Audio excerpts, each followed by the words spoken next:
Find the particular solution for the differential equation 2z double prime plus z equals 9e to the 2t. So as always, we need to start off with our homogeneous section, where we set the left-hand side equal to 0. With our auxiliary equation, we set r equal to the amount of derivatives being taken on the dependent variable z.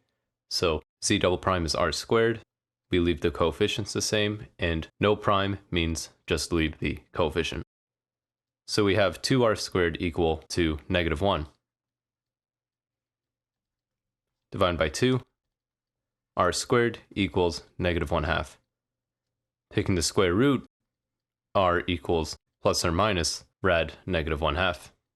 And we can rewrite our homogeneous equal to 0 since there's no real component being added or subtracted to this. Plus minus rad -1 is I, and it's over rad 2, so we can call it I over rad 2. Which can be rewritten as our homogeneous equals 0 plus minus multiplying both the numerator and denominator by rad 2 to make it rational. We have rad 2 over 2i. So our alpha homogeneous is 0, and beta homogeneous is rad 2 over 2.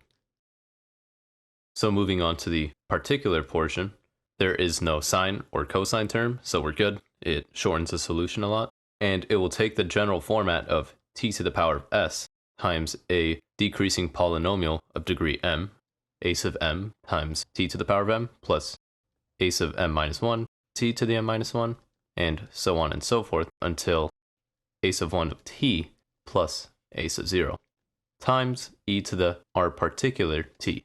And r particular is not the same thing as r homogeneous. That's what we're trying to find out. In this case, looking at the right-hand side, you can tell that there is an e term. However, there is no standalone t term being multiplied. There is no 9t e to the 2t. So m equals 0. Now rp is just the coefficient of the exponential of t. So that's just rp equals 2. E to the 2t is e to the rpt. And does this equal r homogeneous? Obviously not. There's a complex component, and this is just real, so no. Now we can call s equals 0 since there is no repeated root. And if there was, s would be 1, and that would bring everything up by power of t. Now let's actually make an equation. So y particular, plugging in our two variables here, t to the 0, times, since m is 0, we don't even need a sub 1 of t, we can just call a sub 0, times e to the 2t. Where rp equals 2 still. Even though they don't equal each other, you still got to plug in rp. And simplifying, that's just a sub 0 e to the 2t. Also, I forgot to mention, we have to set z equal to y, because I usually like using y instead, but you can change it at the end if you want. But anyways, back to what I was saying, we have to take two derivatives of z or y, such that we can plug it back into our left-hand side and set it equal to this 9e to the 2t term. So rewriting, yp equals a sub 0 e to the 2t. The first derivative is just bringing the 2 out to the front, and e doesn't change. And doing that once more, bringing another 2 out becomes 4 a sub 0, which is just a constant, e to the 2t. And that was pretty quick. We have all three of our terms. So plug into the 2y double prime plus y equals 9e to the 2t, same thing as z. Just I'm changing the variable up a bit.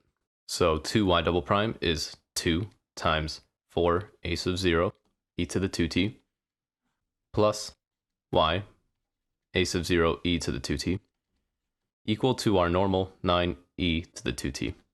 Now let's try to solve for a sub 0, and we have our solution.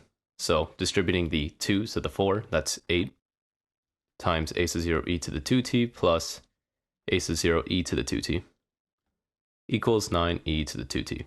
You can quickly tell that every term has e to the 2t. Dividing by that, we can cancel it all out, which leaves us with 8 a sub 0 plus a sub 0 equals 9.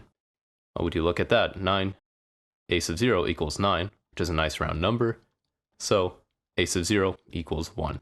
Now all we have to do is plug it back into our y particular term here that we found, and we have our solution. So y particular equals 1, or just e to the 2t. That was a lot of work just for one simple term, But regardless, this is some good practice for method of undetermined coefficients. And we don't even have to solve for our y general solution, which is just equal to y homogeneous plus y particular. That would just take this, plug it into the normal homogeneous equation, and all you do is add this plus e to the 2t at the end. But the problem just asks for the particular solution, so we're good. I hope this helped. If it did, please like and subscribe, and I'll see you in the next video.